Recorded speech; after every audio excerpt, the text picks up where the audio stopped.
Hi guys, my name is David and welcome back to episode 4 of Grimm Tuesdays.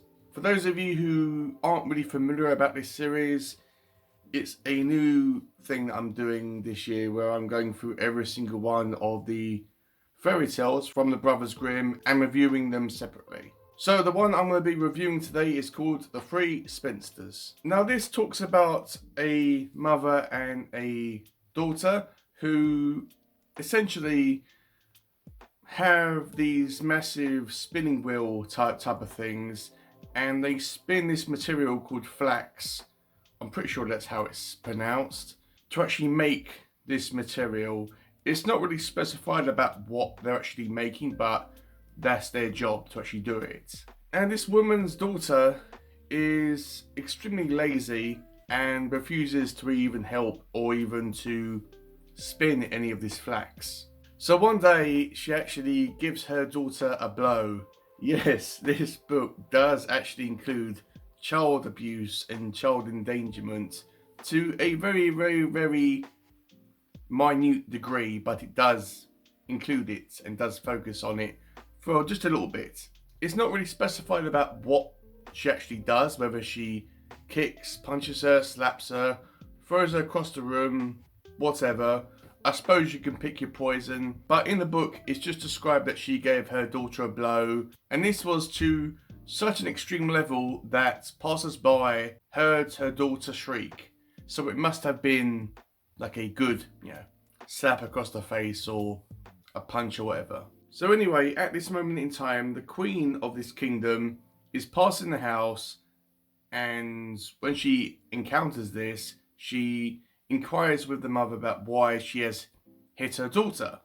And the mother tells her that my daughter's so lazy, I can't get her to spin anything. And then the queen expresses her joy and pleasure with watching this event happen. So she takes the daughter back to her castle and shows her these 3 rooms, which are absolutely full with this flux.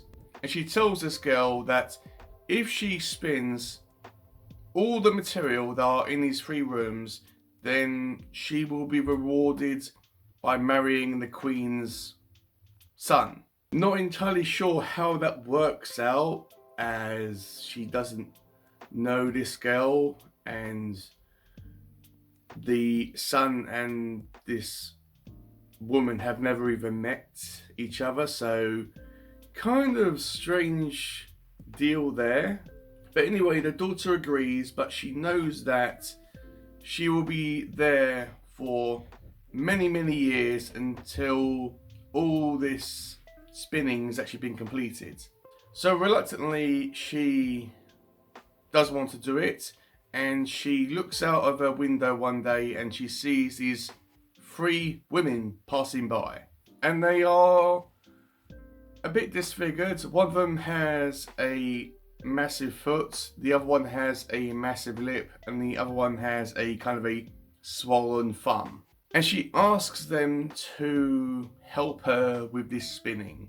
And they say, yeah, sure, we'll help you out, but in exchange, we want to be invited to your wedding. We want you to announce us as your aunts and invite us to your wedding, and this will give you good fortune.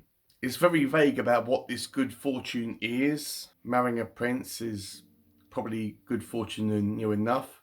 But anyway, she agrees to their terms, and they very, very quickly spin all this material and empty out all these 3 rooms. And as a result, she gets to marry the queen's son, and she takes up the women's deal to invite them to her wedding and announce them as her aunts. And while at the wedding, her husband or fiance or whatever, the queen's son, asks the 3 women about their deformities, and he even says that they are ugly. And when he's asking why they have all these deformities, they say, oh well, it's basically a result of doing all this spinning. And after that conversation, he is probably really distraught, and he says, oh okay, My beautiful wife is never gonna do spinning ever again. And that's where the story leaves off, really.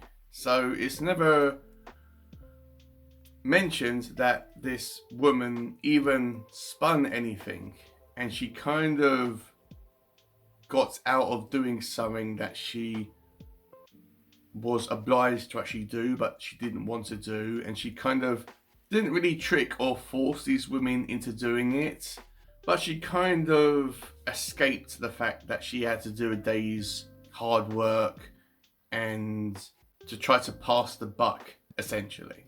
So this was a really interesting story. I've never heard about it before. I'm not sure if there's any movies or anything based on it.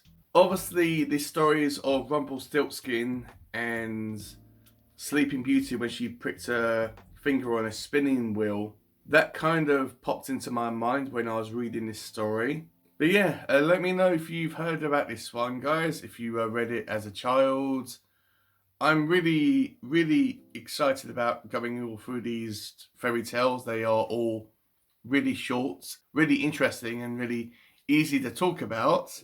But the next one I'm going to be reviewing is called The 12 Brothers. But once again, let me know what you thought about this fairy tale. Let me know if you are enjoying this series that I've actually done.